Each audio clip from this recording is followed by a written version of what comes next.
അബദ്ധം പറ്റി തെറ്റിപ്പോയ 1-2 ക്വസ്റ്റ്യൻസ് കൂടി ശരിയാക്കിയിരുന്നെങ്കിൽ എനിക്കൊരു പക്ഷേ കഴിഞ്ഞ വർഷം സീറ്റ് കിട്ടുമായിരുന്നു. ഇപ്പോൾ ആ അവസ്ഥയിലൂടെ കടന്നു പോയിക്കൊണ്ടിരുന്ന ഒരുപാട് ഫ്രണ്ട്സ് ഉണ്ടാവും. അവരോടാണ് ഞാൻ അഡ്രസ്സ് ചെയ്യുന്നത്. എൻ്റെ അന്നേരത്തെ അവസ്ഥ എന്ന് പറഞ്ഞാൽ 641 മാർക്ക് വാങ്ങിയിട്ട് ജസ്റ്റ് മിസ്സിന് അലോട്ട്മെന്റ് പോയ ഒരവസ്ഥയിലാണ് ഞാൻ വന്നത്. അത്രയും ഡിപ്രസ്ഡ് ആയിട്ടുള്ള ഒരു സ്റ്റേറ്റിൽ ബുള്ളറ്റിൽ എന്നെ സപ്പോർട്ട് ചെയ്യാനുണ്ടായിരുന്ന ആൾക്കാരെന്ന് പറഞ്ഞ് ചില്ലറയല്ല. ഒരുപാട് ആൾക്കാർ ഫേസ് ചെയ്യുന്ന ഒരു പ്രശ്നമായിരിക്കും. വീക്ക്ലി എക്സാമിന് മാർക്ക് കുറയുന്നു, മോഡൽ എക്സാമിന് മാർക്ക് കുറയുന്നു. പക്ഷെ കുറയുന്ന മാർക്കിന്റെ പേരിൽ അതിനെ ചിന്തിച്ച് അതിന്റെ മുകളിൽ ടൈം സ്പെൻഡ് ചെയ്ത് നമ്മുടെ മനസ്സിന്റെ ആരോഗ്യവും നമുക്ക് പഠിക്കാനുള്ള സമയവും കളയുകയല്ല വേണ്ടത്.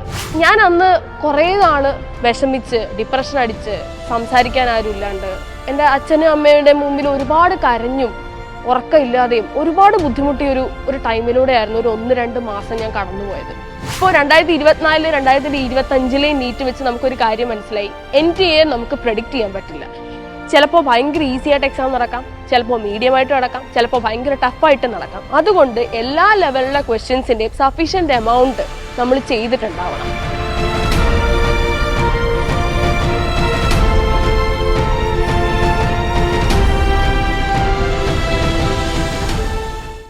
ഹായ്, എൻ്റെ പേര് ഭാഗ്യലക്ഷ്മി. ഞാൻ ചേർത്തലയിൽ നിന്ന് വരുന്നു. ഞാൻ ഈ വർഷത്തെ നീറ്റിൽ ഓൾ ഇന്ത്യ റാങ്ക് 4301 സ്കോർ 575 നേടിയ വിദ്യാർത്ഥിയാണ്.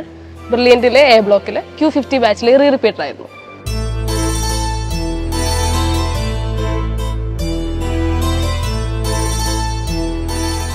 കൊച്ചു കുട്ടിയായിട്ട് ഇരിക്കുന്ന സമയത്ത് തന്നെ ഞങ്ങളുടെ അടുത്തുള്ള ഒരു ഗംഗാധരൻ ഡോക്ടറിൻ്റെ അടുത്ത് ഇവിടെ പനിയായിട്ട് കൊണ്ടുപോയി. അന്നേരം ഡോക്ടർ ഈ സ്റ്റെറസ്കോപ്പ് വെച്ചിട്ട് ഇവളോട് ശ്വാസം വലിച്ചു വിട്ടേ എന്ന് പറയുന്ന ഇത് ഇവള് തിരിച്ച് വീട്ടിൽ വന്നു കഴിഞ്ഞിട്ട് എന്നോട് ഈ സ്റ്റെറസ്കോപ്പ് പോലെ ഉണ്ടാക്കി തരാൻ പറയുക. എന്നിട്ട് ഞാൻ കുപ്പിയടപ്പേൽ ചാക്കുനൂല് കെട്ടി ഉണ്ടാക്കി കൊടുത്തു സ്റ്റെറസ്കോപ്പ് പോലെ. എന്നിട്ട് ഇത് പിന്നെ ഞാൻ അമ്പലത്തിൽ നിന്ന് വന്നു കഴിഞ്ഞാൽ എൻ്റെ ചേങ്കത്ത് വെച്ചേച്ച് വലി ശ്വാസം വലിച്ചു വിട എന്നിട്ട് തിരിച്ചു കിടത്തും. എന്നിട്ട് ഇനി ശ്വാസം വലി ഇങ്ങനെയാണ് ഇത് പതുക്കെ എനിക്ക് ഡോക്ടറാണെന്നുള്ള രീതിയിലേക്ക് വന്ന് അത് പിന്നീടും കുറച്ചുകൂടെ മുതിർന്നു വരുമ്പോഴും ഒക്കെ അങ്ങനെ തന്നെ വേണം എന്നുള്ളതിലേക്ക് കൂടുതൽ ആഗ്രഹമായിരുന്നു. ഇളയ മോളുണ്ടായ ആ ടൈമിലൊക്കെ ആയിരുന്നു അവൾക്ക് ഗൈനക്കോളജിസ്റ്റ് ആകണം എന്നൊക്കെയുള്ള ആഗ്രഹങ്ങളൊക്കെ തുടങ്ങിയത്. എനിക്കിതുപോലെ ഒരു ഡോക്ടർ ആവണം, ഞങ്ങളെയൊക്കെ പരിശോധിക്കുന്ന പോലൊക്കെ ചെയ്യുകയും ഒക്കെ ആ ടൈമിൽ മുതൽ അങ്ങനെ ഒരു ആഗ്രഹം ഉണ്ടായിരുന്നു.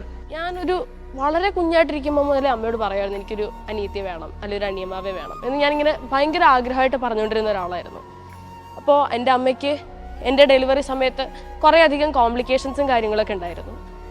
ആ ഇതിൽ അമ്മയെ ഒരു സ്കാനിങ്ങിന് അൾട്രാസൗണ്ട് സ്കാനിങ്ങിൻ്റെ ഇത് ഞാൻ ആദ്യമായിട്ട് കണ്ടപ്പോൾ പേടിച്ചു പോയി. അപ്പോൾ അവിടുത്തെ ഡോക്ടറുടെ പേര് അനിറ്റ് മാത്യു എന്നാണ്. ഡോക്ടർ ആ കോംപ്ലിക്കേഷൻസും എൻ്റെ പേടിയും അമ്മയുടെ പേടിയും എല്ലാം വളരെ സ്മൂത്തായിട്ട് ഹാൻഡിൽ ചെയ്യുന്നതും അനീത്തിയുടെ ഡെലിവറി സമയത്തെ എല്ലാ ബുദ്ധിമുട്ടുകളും നമ്മൾ ഒരുപാട് ടെൻഷൻ അടിച്ച് പോയൊരു സിറ്റുവേഷൻ ആണെങ്കിൽ പോലും അതൊക്കെ വളരെ സ്മൂത്തായിട്ട് ഹാൻഡിൽ ചെയ്ത് എൻ്റെ അനിയത്തിയെയും അമ്മയും സേഫായിട്ട് ഞങ്ങളുടെ കയ്യിൽ തന്നത് അവിടുത്തെ ആ ഹോസ്പിറ്റലിലെ നഴ്സുമാരും ഡോക്ടേഴ്സും ആയിരുന്നു. അന്ന് മുതലേ തുടങ്ങിയതാണ് എനിക്ക് ഡോക്ടർ ആവണം എന്നുള്ളൊരാഗ്രഹം. സ്പെഷ്യലി എനിക്കൊരു ഗൈനക്കോളജിസ്റ്റ് ആവണം എന്നായിരുന്നു അന്ന് മുതലും ഇപ്പോഴും എൻ്റെ ആഗ്രഹം.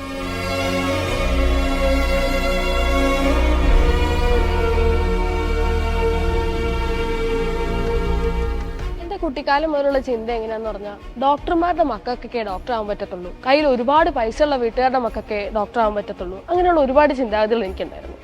സത്യം പറഞ്ഞാൽ അങ്ങനെയല്ല. ഇപ്പം നിങ്ങൾക്ക് മനസ്സിലായിട്ടുണ്ടാവല്ലോ കുട്ടിക്കാലം മുതലേ എത്ര ഡീപ്പായിരുന്നു എൻ്റെ MBBS എന്നുള്ള സ്വപ്നം എന്ന്. പക്ഷെ എപ്പോഴൊക്കെ എനിക്ക് ഡൗട്ട്സ് തോന്നിയിട്ടുണ്ട്, എനിക്കങ്ങനെ പറ്റുമോ, എൻ്റെ വീട്ടുകാരുടെ കയ്യിൽ ഒരുപാട് പൈസ ഒന്നുമില്ലല്ലോ, എൻ്റെ അച്ഛനും അമ്മയും ഡോക്ടർമാരല്ലല്ലോ എന്നൊക്കെ. പക്ഷേ ഒരു കാര്യത്തിനെ പറ്റി നമ്മൾ ഒരുപാട് ആഗ്രഹിച്ചു കഴിഞ്ഞാൽ നമ്മുടെ സ്വപ്നമായിട്ട് നമ്മുടെ ജീവിതമായിട്ട് അത് മാറിയിട്ടുണ്ടെങ്കിൽ ഈ ലോകം മുഴുവൻ നമ്മുടെ കൂടെ അതിനു വേണ്ടി നിൽക്കും. അങ്ങനെയാണ് ഞാൻ നീറ്റ് നേടിയത്. അതിന് എനിക്ക് ഒരുപാട് സമയമെടുത്തു, ഒരുപാട് കഷ്ടപ്പെടേണ്ടി വന്നു, ഒരുപാട് കണ്ണീര് കുടിച്ചിട്ടുണ്ട്, ഒരുപാട് രാത്രികൾ ഉറക്കമില്ലാതെ നിന്നിട്ടുണ്ട്. പക്ഷെ ഇപ്പൊ ഞാനത് നേടിയിട്ട് തിരിഞ്ഞു നോക്കുമ്പോൾ നിങ്ങൾക്ക് മോട്ടിവേഷനായിട്ട് ഒരു കഥ എനിക്ക് പറയാനുണ്ട്. അതാണ് ഞാനിവിടെ പറയാൻ പോകുന്നത്.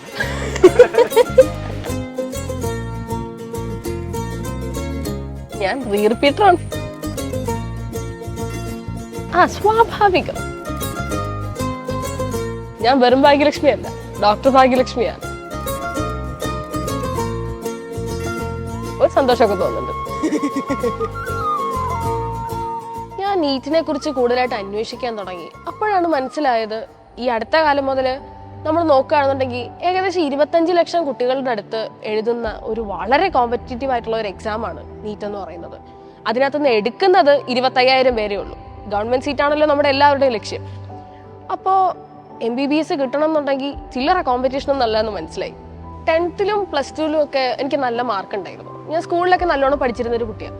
പക്ഷേ ഈ എൻട്രൻസ് എന്ന് പറയുന്നത് കംപ്ലീറ്റ്ലി ഡിഫറെൻ്റ് ആയിട്ടുള്ള ഒരു ഫീൽഡാണ്. ആപ്ലിക്കേഷൻ മോഡ് ഓഫ് ക്വസ്റ്റ്യൻസും MCQസും ഇതൊക്കെ സോൾവ് ചെയ്യണമെന്നുണ്ടെങ്കിൽ സാധാരണ നമ്മൾ ചിന്തിക്കുന്ന പോലത്തെ ഒരു അക്കാഡമിക് സ്കില്ല് മാത്രം പോരാ. അപ്പോൾ അതിനുവേണ്ടി എവിടെ പഠിക്കും, എങ്ങനെ പഠിക്കും, എന്ത് ബുക്സ് റെഫർ ചെയ്യും എന്നുള്ളതൊക്കെ എന്നും എനിക്കൊരു കൺഫ്യൂഷൻ തന്നെയായിരുന്നു. പണ്ട് മുതലേ ഞാൻ അതിന് വേണ്ടിയിട്ട് ഞാനും അമ്മയും അച്ഛനും ഒക്കെ റിസർച്ചും ചെയ്തിരുന്നു ഇതിനെപ്പറ്റി. നല്ല കുട്ടികൾ പഠിക്കുന്നതായിരിക്കണം, കൂട്ടത്തിലുള്ളവർ നല്ലോണം പഠിക്കുന്നതാണെന്നുണ്ടെങ്കിൽ നമുക്കും പഠിക്കാൻ നല്ല മോട്ടിവേഷനാണ്. പിന്നെ നല്ല ഇൻഫ്രാസ്ട്രക്ചർ വേണം, നല്ല ഫാക്കൽറ്റീസ് വേണം, നല്ല മെറ്റീരിയൽസ് വേണം. അങ്ങനെയുള്ള എല്ലാ കാര്യങ്ങളും നോക്കി വന്നപ്പോൾ എൻ്റെ മനസ്സിൽ ഉണ്ടായിരുന്ന ഒരേ ഒരു ഉത്തരം ബ്രില്യൻ്റ് ആയിരുന്നു. എൻ്റെ ഫ്രണ്ടിൻ്റെ അമ്മ വഴിയാണ് ഞാൻ ഈ സ്ഥാപനത്തിനെ പറ്റി അറിയുന്നത്. ഞാൻ എല്ലാ വർഷവും അവരുടെ റിസൾട്ട് കാര്യങ്ങളും എല്ലാം അനലൈസ് ചെയ്യുന്നുണ്ടായിരുന്നു. നോക്കിയപ്പോൾ ഇതിനും നല്ല റിസൾട്ട് കിട്ടുന്ന ഒരു സ്ഥാപനം എനിക്ക് വേറെ കാണാൻ പറ്റിയിട്ടില്ല.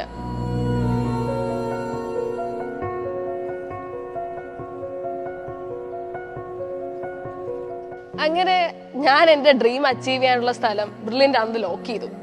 ഞാനിവിടെ റിപ്പീറ്റ് ചെയ്യാൻ വേണ്ടി ആദ്യം ഞാൻ എക്സ്പീരിയൻസ് ചെയ്തത് ഇവിടുത്തെ ഓൺലൈൻ ഫെസിലിറ്റി ആയിരുന്നു. 2024 നീറ്റിന് വേണ്ടിയിട്ട് ഞാൻ നല്ലോണം തന്നെ പ്രിപ്പയർ ചെയ്തിട്ടുണ്ടായിരുന്നു.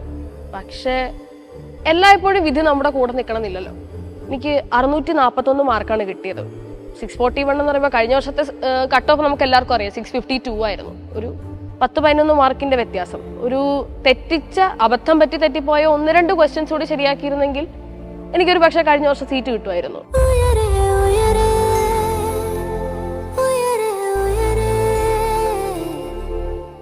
ഇപ്പോ ആ അവസ്ഥയിലൂടെ കടന്നു പോയിക്കൊണ്ടിരുന്ന ഒരുപാട് ഫ്രണ്ട്സ് ഉണ്ടാവും. അവരോടാണ് ഞാൻ അഡ്രസ്സ് ചെയ്യുന്നത്. ഞാൻ അന്ന് കുറേ നാള് വിഷമിച്ച് ഡിപ്രഷൻ അടിച്ച് സംസാരിക്കാൻ ആരും ഇല്ലാണ്ട് എൻ്റെ അച്ഛനും അമ്മയുടെ മുമ്പിൽ ഒരുപാട് കരഞ്ഞും ഉറക്കമില്ലാതെയും ഒരുപാട് ബുദ്ധിമുട്ടിയ ഒരു ടൈമിലൂടെയായിരുന്നു ഒരു 1-2 മാസം ഞാൻ കടന്നുപോയത്. അപ്പോഴാണ് ഞാൻ എൻ്റെ അച്ഛൻ വഴി സ്റ്റീഫൻ സാറിൻ്റെ അടുത്ത് സംസാരിക്കുന്നത്. ഞാൻ സ്റ്റീഫൻ സാറിനോട് അതിന് മുൻപ് ഇതുവരെ ഫോണിലൊന്നും സംസാരിച്ചിട്ടില്ല. അപ്പോൾ അച്ഛൻ വിളിച്ചിട്ട് സാറിനോട് പറഞ്ഞു, മോള് ഇനി റിപ്പീറ്റ് ചെയ്യണോ, എന്താ ചെയ്യേണ്ടതെന്ന് അറിയാതെ എപ്പോഴും കരച്ചിൽ തന്നെയാണ്, എന്താ ചെയ്യേണ്ടതെന്ന് അറിയത്തില്ല, അതൊരു സിറ്റുവേഷനിൽ നിൽക്കാമെന്ന് പറഞ്ഞു. അപ്പോൾ സാറ് പറഞ്ഞു ഞാൻ സംസാരിക്കാമെന്ന് പറഞ്ഞ് സാറിൻ്റെ ഞാൻ ഫോൺ വാങ്ങി സംസാരിച്ചു തുടങ്ങിയപ്പോൾ തന്നെ ഞാൻ പിന്നെയും വിതുമ്പാൻ തുടങ്ങി. അപ്പോൾ സാർ എൻ്റെ അടുത്ത് പറഞ്ഞ ഇത് ഒരു സ്വർണ്ണലിപിയിൽ എന്നുള്ള പോലെ ഞാൻ ഇപ്പോഴും ഓർക്കുന്നുണ്ട്. മോള് കഴിക്കുന്ന ഭക്ഷണത്തിന്റെ പൈസ പോലും തരണ്ട മോളെ, ഇനി വന്നാ മതി, സാറ് പഠിപ്പിച്ചോളാം, മോളെ ഇത് നേടിയെടുപ്പിക്കുന്ന കാര്യം ഞങ്ങൾ ബ്രില്യൻ്റ് ഏറ്റു എന്ന് പറഞ്ഞ ആ ഒറ്റ വിശ്വാസത്തിന്റെ പുറത്താണ് ഞാൻ വീണ്ടും റിപ്പീറ്റ് ചെയ്യാൻ വേണ്ടി ഹോസ്റ്റലിലേക്ക് വരുന്നത്.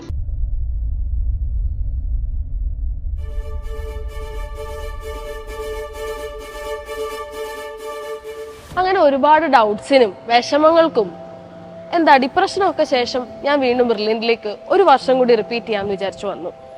ഇവിടെ തന്നെ നിന്ന് ബ്രില്യൻ്റിൽ തന്നെ നിന്ന് മാരിഗോൾഡ് ഹോസ്റ്റലിൽ പഠിച്ച് എൻ്റെ മാക്സിമം ഞാൻ ഈ ഒരു വർഷം എടുത്തു. ഇവിടെ ഒത്തിരി ആൾക്കാർ എന്നെ സപ്പോർട്ട് ചെയ്യാനുണ്ടായിരുന്നു. Pradeep sir, justice sir, George sir, Stephen sir, അങ്ങനെ ഒരുപാട് ആൾക്കാരുണ്ടായിരുന്നു എന്നെ സപ്പോർട്ട് ചെയ്യാൻ. പ്രൊഫസേഴ്സ് ആണെങ്കിലും ഇവിടുത്തെ മെറ്റീരിയൽസ് ആണെങ്കിലും എല്ലാം. ഇത്രയധികം ഒരു സ്ഥാപനത്തിന് കുട്ടികളുടെ സ്വപ്നത്തിന് വേണ്ടി ഹെൽപ്പ് ചെയ്യാൻ പറ്റുമെന്ന് ചോദിച്ചാൽ ബ്രില്യൻ്റ് അല്ലാതെ നമ്മൾ വേറെ എന്താ പറയുക, എനിക്കറിയില്ലായിരുന്നു. ഇവിടെ വന്ന് ഞാൻ എൻ്റെ മാക്സിമം കൊടുത്തു, മാക്സിമം പഠിച്ചു. ഇവിടുത്തെ റെഫറൻസും ലൈബ്രറിയും എല്ലാം ഒരുപാട് യൂട്ടിലൈസ് ചെയ്തു.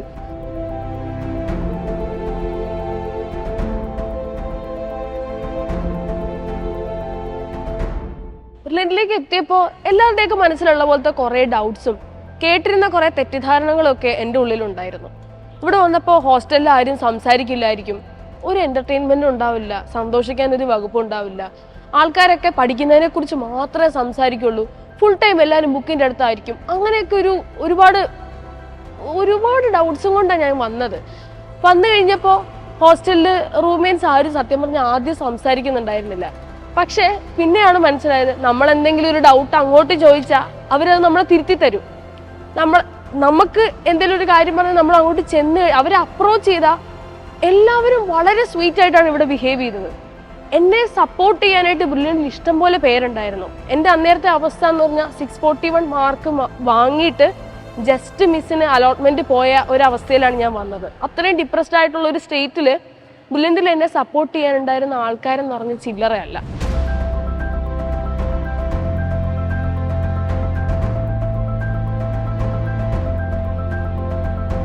ബ്രില്യൻറ്റിലെ കാര്യങ്ങളിലേക്കൊക്കെ ഒന്ന് അഡാപ്റ്റ് ആയി വന്നു കഴിഞ്ഞപ്പോഴത്തേക്ക് വീക്ക്ലി എക്സാംസ് ഒക്കെ സ്റ്റാർട്ട് ചെയ്തു. വീക്ക്ലി എക്സാംസ് ഒക്കെ സ്റ്റാർട്ട് ചെയ്ത് കഴിഞ്ഞപ്പോൾ തുടക്കത്തിലൊന്നും അങ്ങനെ വലിയ മാർക്കൊന്നും ഉണ്ടായിരുന്നില്ല. ഞാൻ 24 നീറ്റിന് നല്ല സ്കോർ ഉണ്ടായിട്ട് പോലും ഞാൻ പ്രതീക്ഷിച്ച പോലൊരു ഉയർന്ന സ്കോറോ എല്ലാ എക്സാമിനും നല്ല റാങ്കോ ക്യാഷ് പ്രൈസോ ഒന്നും എനിക്ക് കിട്ടിയിരുന്നില്ല. സത്യം പറഞ്ഞാൽ മോഡൽ എക്സാമിന് പോലും എനിക്ക് ക്യാഷ് പ്രൈസ് കിട്ടിയിട്ടില്ല. ഒരു എക്സാമിന് പോലും എനിക്കൊരു ഗോൾഡ് മെഡൽ കിട്ടിയിട്ടില്ല. അങ്ങനെ ഒന്നും കിട്ടിയിട്ടില്ല. പക്ഷേ നിങ്ങൾ ഇപ്പോൾ ഈ വീഡിയോ എന്നെ കാണുന്ന ഒരുപാട് ആൾക്കാർ ഫേസ് ചെയ്യുന്ന ഒരു പ്രശ്നമായിരിക്കും, വീക്ക്ലി എക്സാമിന് മാർക്ക് കുറയുന്നു, മോഡൽ എക്സാമിന് മാർക്ക് കുറയുന്നു. പക്ഷെ കുറയുന്ന മാർക്കിന്റെ പേരിൽ അതിനെ ചിന്തിച്ച് അതിന്റെ മുകളിൽ ടൈം സ്പെൻഡ് ചെയ്ത് നമ്മുടെ മനസ്സിന്റെ ആരോഗ്യവും നമുക്ക് പഠിക്കാനുള്ള സമയവും കളയുകയല്ല വേണ്ടത്. പകരം ആ ഒരു എക്സാം കഴിഞ്ഞു, അതിനകത്ത് വരുന്ന തെറ്റുകൾ തിരുത്തി അത് പഠിച്ചു കഴിഞ്ഞാൽ ആ എക്സാമിന്റെ മാർക്ക് വിട്ടേക്കുക. അതല്ലാതെ അതിന്റെ ഒരു പരിധിക്കുള്ള അതിൽ ഡിപ്പെൻഡ് ചെയ്യരുത്. അതിന്റെ ഏറ്റവും നല്ല എക്സാമ്പിളായിട്ട് എനിക്ക് എന്നെ തന്നെ പറയാൻ പറ്റും. കാരണം ഒരു രസകരമായൊരു സംഭവം പറയുകയാണെങ്കിൽ, ഈ ഗോൾഡ് മെഡൽ കിട്ടണം എന്ന് എനിക്ക് ഭയങ്കര ആഗ്രഹമായിരുന്നു.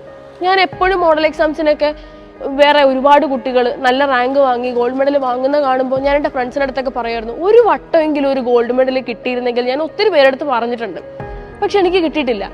ആദ്യമായിട്ട് എനിക്ക് ഗോൾഡ് മെഡൽ കിട്ടുന്നത് ബ്രില്യൻറ്റിലെ വിക്ടറി ഡേക്കാണ്.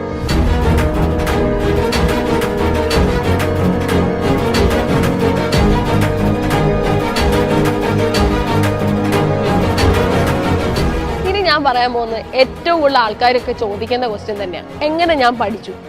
ഇതെല്ലാവർക്കും വർക്കായിക്കൊള്ളുന്നൊന്നുമില്ല. എനിക്ക് വർക്കായ ഞാൻ പഠിച്ച രീതിയാണ് പറയുന്നത്. ഞാൻ എൻ്റെ ഫേവറേറ്റ് സബ്ജക്റ്റ് ആയ ഫിസിക്സിൽ തന്നെ തുടങ്ങാം. ഫിസിക്സിന് ഞാൻ നല്ലൊരു ഫോർമുല ബുക്ക് ഉണ്ടാക്കിയിട്ടുണ്ടായിരുന്നു. അതിപ്പം ഒരുവിധം മോഡൽ എക്സാം ഒക്കെ ആകുമ്പോഴത്തേനും എല്ലാവരുടെയും കൈ കാണുമായിരിക്കും അല്ലേ. അപ്പോൾ അതൊക്കെ വെച്ച് ഫ്രീക്വന്റ് ആയിട്ട് ഫോർമുലാസ് എല്ലാം റിവൈസ് ചെയ്യുക. ഫിസിക്സിന്റെ NCERT ഒരു 1-2 വട്ടമെങ്കിലും വായിച്ച് അതിനകത്ത് ഇമ്പോർട്ടൻ്റ് ആയിട്ടുള്ള സ്റ്റേറ്റ്മെന്റ്സ് ഒക്കെ നോക്കി വെക്കുക. ഇഷ്ടം പോലെ ക്വസ്റ്റ്യൻസ് ചെയ്യാം. ക്വസ്റ്റ്യൻസ് ചെയ്യാന്ന് പറയുമ്പോൾ എല്ലാം ഭയങ്കര ടഫായിട്ടുള്ള ക്വസ്റ്റ്യൻസ് അല്ലെങ്കിൽ എല്ലാം ഈസി ആയിട്ടുള്ള ക്വസ്റ്റ്യൻസ് എന്നല്ല. ഇപ്പോൾ 2024 2025 നീറ്റ് വെച്ച് നമുക്കൊരു കാര്യം മനസ്സിലായി, NTA നമുക്ക് പ്രെഡിക്റ്റ് ചെയ്യാൻ പറ്റില്ല. ചിലപ്പോൾ ഭയങ്കര ഈസി ആയിട്ട് എക്സാം നടക്കാം, ചിലപ്പോൾ മീഡിയം ആയിട്ട് നടക്കാം, ചിലപ്പോൾ ഭയങ്കര ടഫായിട്ട് നടക്കാം. അതുകൊണ്ട് എല്ലാ ലെവലിലുള്ള ക്വസ്റ്റ്യൻസിൻ്റെയും സഫീഷ്യൻ്റ് എമൗണ്ട് നമ്മൾ ചെയ്തിട്ടുണ്ടാവണം. അതാണ് ഞാൻ ഫിസിക്സിൽ ഫോളോ ചെയ്ത സ്ട്രാറ്റജി. ഇനി കെമിസ്ട്രിയിലേക്ക് വരികയാണെന്നുണ്ടെങ്കിൽ ഞാൻ കൂടുതൽ NCERT-നെ തന്നെയാണ് ഡിപ്പെൻഡ് ചെയ്തത്. ക്ലാസ്സിലെ ലെക്ചർ നോട്ട്സും വായിച്ചിരുന്നു. പിന്നെ ക്വസ്റ്റ്യൻസ് MTGയുടെയും നമ്മുടെ ബ്രില്യൻറ്റിലെ മെറ്റീരിയലിലെയും ക്വസ്റ്റ്യൻസ് ഇഷ്ടംപോലെ സോൾവ് ചെയ്തിരുന്നു. അതും ഈ പറയുന്ന പോലെ എല്ലാ ലെവലിലും. ബയോളജിയിലേക്ക് വരികയാണെന്നുണ്ടെങ്കിൽ ഒരേ ഒരു സബ്ജക്റ്റിന് ക്വസ്റ്റ്യൻസിനേക്കാൾ കൂടുതൽ ഇമ്പോർട്ടൻസ് ടെക്സ്റ്റിന് കൊടുക്കുന്നുണ്ടെങ്കിൽ അത് ബയോളജി ആണെന്നേ ഞാൻ പറയുള്ളൂ. കാരണം ഞാൻ ക്വസ്റ്റ്യൻസ് സോൾവ് ചെയ്തതിനേക്കാൾ കൂടുതൽ ബയോളജി ചെയ്തിട്ടുള്ളത് ബയോളജി ടെക്സ്റ്റ് വായിക്കുകയാണ്. ടെക്സ്റ്റ് എല്ലാ ചാപ്റ്ററും ഞാനൊരു 30 വട്ടം വീതെങ്കിലും വായിച്ചിട്ടുണ്ട്, including molecular basis of inheritance. ആ ചാപ്റ്ററിൻ്റെയൊക്കെ എല്ലാ പോയിന്റ്സും കാണാപ്പാട് അറിയുന്ന പോലെ അറിഞ്ഞാലേ പ്രോപ്പറായിട്ട് ക്വസ്റ്റ്യൻസ് ചെയ്യാൻ പറ്റുള്ളൂ. പിന്നെ സ്റ്റേറ്റ്മെന്റ് ലെവൽ ഓഫ് ക്വസ്റ്റ്യൻസും അസേർഷൻ റീസണും ബ്രില്യൻറ്റിൽ നിന്ന് തന്നെ നമുക്ക് മെട്രിക്സ് മാച്ചിങ്ങിനും അസേർഷൻ റീസണും സ്റ്റേറ്റ്മെന്റ്സിനുള്ള ബുക്ക് തരുന്നുണ്ട്. അതിനകത്തെ ആൻസർ കീ നോക്കി ചെയ്യാതെ ഓരോ ക്വസ്റ്റ്യൻസും സോൾവ് ചെയ്ത് തെറ്റ് വരുന്നത് കണ്ടുപിടിച്ച് അത് പ്രൊഫസേഴ്സിനോട് ചോദിച്ച് അത് ക്ലിയർ ചെയ്ത് ആ കൺസെപ്റ്റ് മനസ്സിൽ ഉറപ്പിച്ച് തന്നെ പോകണം. അതാണ് ഞാൻ യൂസ് ചെയ്തിരുന്ന സ്ട്രാറ്റജി. അത് എല്ലാവർക്കും വർക്കാവുമെന്ന് ഞാൻ മുമ്പേ പറഞ്ഞ പോലെ അറിയില്ല. എനിക്കിത് നല്ലോണം വർക്കായിട്ടുണ്ട്.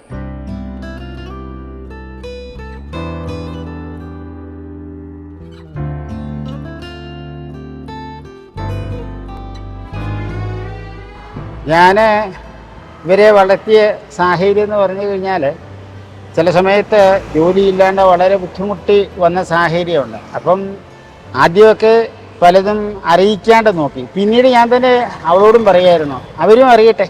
അപ്പം വെറും മോരും ഉപ്പിലിട്ടതും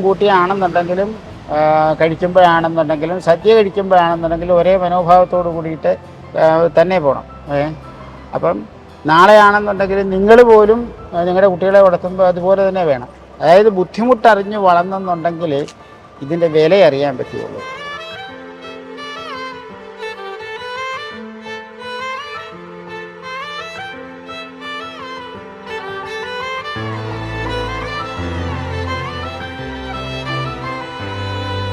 അങ്ങനെ 2025 നീറ്റ് എക്സാം ഹാളിലേക്ക് ഞാൻ കയറി.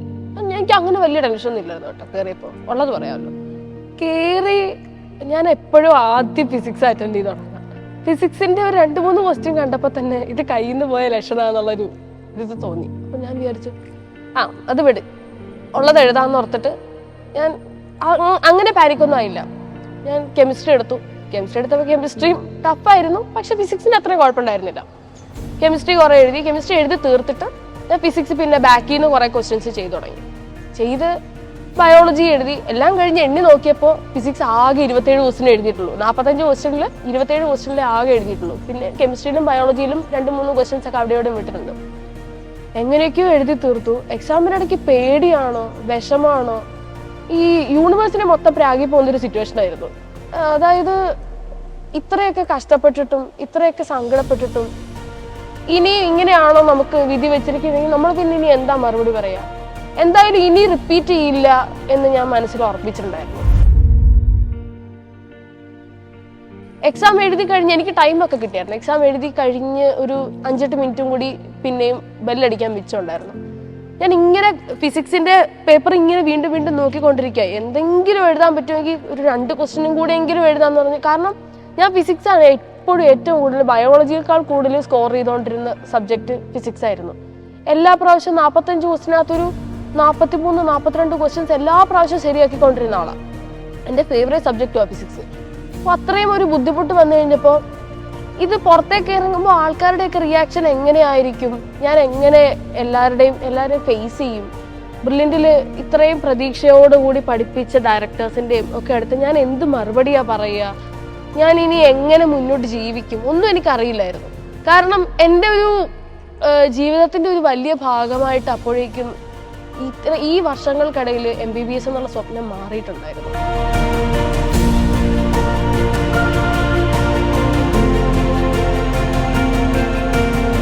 ഒരു 3 വയസ്സ് 4 വയസ്സുള്ളൊരു കുട്ടിയായിരിക്കുമ്പോൾ മുതൽ ഞാൻ പറഞ്ഞല്ലോ, എനിക്ക് മറ്റൊരു സ്വപ്നം ഉണ്ടായിരുന്നില്ല. എനിക്ക് ഇതല്ലാതെ വേറെ എന്ത് ചെയ്യണമെന്ന് എനിക്ക് അറിയില്ലായിരുന്നു.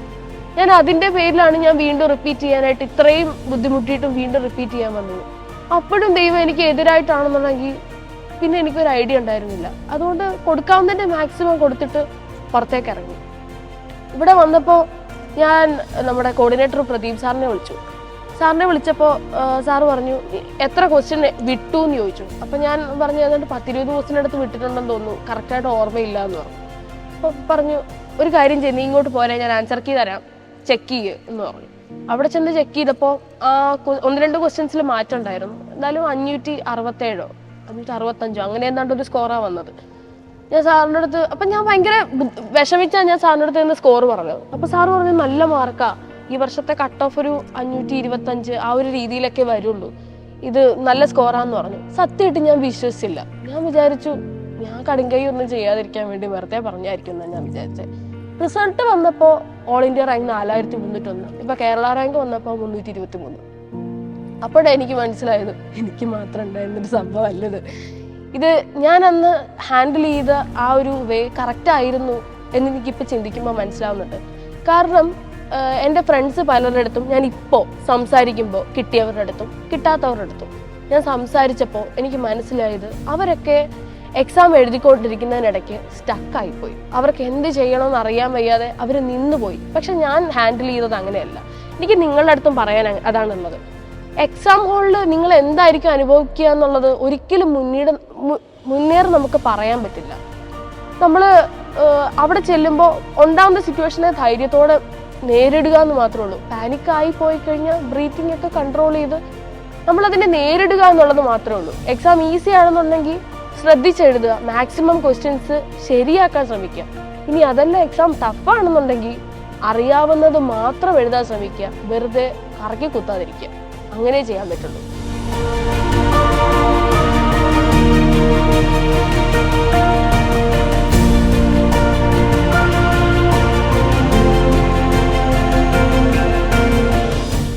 ബ്രില്യൻ ഫാമിലിയോട് ഈ ജന്മം മുഴുവൻ കടപ്പെട്ടിരിക്കുകയാണ്. അത്രയ്ക്ക് നന്ദിയുണ്ട്. കാരണം അവളെ അത്രയേറെ ചേർത്ത് പിടിച്ചിട്ടുണ്ട്. സാറന്മാരാണേലും ക്ലാസ് ടീച്ചറും ഡയറക്ടർമാരാണ്. സ്റ്റീഫൻ സാറ് വളരെയധികം ഞങ്ങളോട് പറഞ്ഞ് ഞങ്ങളെ ഇതിലേക്ക് എത്തിക്കായിരുന്നു. വരണമെന്ന് വിഷമിച്ചിരുന്ന ആ എടുത്ത് സാറിൻ്റെ ഒരു വാക്കിൻ്റെ പുറത്താണ് ഞങ്ങളിവിടെ എത്തിയത്. ഞങ്ങളുടെ ഭാഗ്യലക്ഷ്മി നീറ്റ് എക്സാമിൽ അതികഠിനമായ പരീക്ഷയിലും ഏറ്റവും ഉന്നതമായ വിജയം നേടിയിട്ട് ബെർലിനിൽ ഇപ്പോൾ വന്ന് നിൽക്കുകയാണ്. ആ കുട്ടിയുടെ 2 വർഷത്തിൻ്റെ പ്രയത്നത്തിൻ്റെ കഥ ഇതോടൊപ്പം നിങ്ങൾ അറിഞ്ഞു കാണും, അല്ലെങ്കിൽ കേട്ട് കാണും. 2 വർഷവും അത്യുത്സാഹത്തോടെ പഠിച്ചതാണ്. 2024 നീറ്റ് എക്സാമിൽ 641 മാർക്കാണ് കരസ്ഥമാക്കിയത്. അപ്പോൾ ഒരു ബോർഡർ ലൈനിൽ നിന്ന് നീറ്റ് നഷ്ടപ്പെട്ടു. പക്ഷേ അതിൽ പ്രതീക്ഷ കൈവിടാതെ കൃത്യമായിട്ട് ബ്രില്യൻ സ്റ്റഡി സെൻ്റർ തന്നെ വീണ്ടും എൻ്റെ വിജയം ഇവിടുന്ന് ആകുമെന്ന് ഉറച്ച് വിശ്വസിച്ചുകൊണ്ട് ബ്രില്യൻ്റെ വന്ന് ചേരുകയും അതിതീക്ഷ്ണമായിട്ട് അതിനുവേണ്ടി പ്രയത്നിക്കുകയും ചെയ്ത ഭാഗ്യലക്ഷ്മിക്ക് ഇപ്പോൾ ഏറ്റവും മികച്ച ഒരു വിജയം 575 മാർക്ക് നേടിയിട്ടുണ്ട്. അപ്പോൾ തിരുവനന്തപുരം മെഡിക്കൽ കോളേജ് അഡ്മിഷൻ കിട്ടാം. പക്ഷേ കോട്ടയം മെഡിക്കൽ കോളേജ് മതി എന്ന ഒരു തീരുമാനമാണ് എടുത്തിരിക്കുന്നത്. അപ്പോൾ അച്ഛനെയും അമ്മയൊക്കെ ഞങ്ങൾക്ക് അറിയാം. അവർ പേരൻസ് മീറ്റിങ്ങിനൊക്കെ വരുമ്പോൾ വന്ന് സംസാരിക്കുമായിരുന്നു. ഭാഗ്യലക്ഷ്മിയും ഇടയ്ക്കിടയ്ക്ക് ഞങ്ങളോട് സംസാരിക്കുമായിരുന്നു. അപ്പോൾ അതുകൊണ്ടാണ് കൃത്യമായിട്ട് നമുക്ക് ഇന്ന മെഡിക്കൽ കോളേജ് മതി, അവരുടെ ആഗ്രഹം പോലും ഞങ്ങളോട് പങ്കുവെക്കുമായിരുന്നു. ഞങ്ങളുടെ ഉപദേശങ്ങൾ അവർ സ്വീകരിക്കുമായിരുന്നു. കൃത്യമായ ഫോളോ അപ്പ് ഞങ്ങൾ നടത്തുമായിരുന്നു. അതിൻ്റെ വിജയത്തിൽ ഞങ്ങൾക്കെല്ലാവർക്കും സന്തോഷമുണ്ട്. എൻ്റെ ബ്രില്യൻ്റ് ഫാമിലിയുടെ അഭിമാനമാണ്, ബ്രില്യൻ്റിൻ്റെ ഒരു ഭാഗ്യമാണ് ഭാഗ്യലക്ഷ്മി. നമുക്ക് ഒരാഗ്രഹം ഉണ്ടെങ്കിൽ അതിലേക്ക് എത്ര കഷ്ടപ്പെട്ടിട്ടാണെങ്കിലും നമ്മൾ എത്തും എന്ന് പറയുന്നത് ശരിയാണ്. ഇപ്പം എനിക്ക് ഏതാണ്ട് ബോധ്യമുണ്ട്. ഇനി ഒരു 4-5 വർഷം കഴിഞ്ഞാൽ ഞാൻ വെറും ഭാഗ്യലക്ഷ്മിയല്ല, ഡോക്ടർ ഭാഗ്യലക്ഷ്മിയാണ്. ആ ഒരു യാത്രയിലേക്ക് അധികം ദൂരമില്ല എന്ന് ഓർക്കുമ്പോൾ, ഇത്രയും കഷ്ടപ്പെട്ടിട്ടാണെങ്കിലും അത് നേടിയെന്ന് ഓർക്കുമ്പോൾ ഇപ്പോൾ സന്തോഷമൊക്കെ തോന്നും.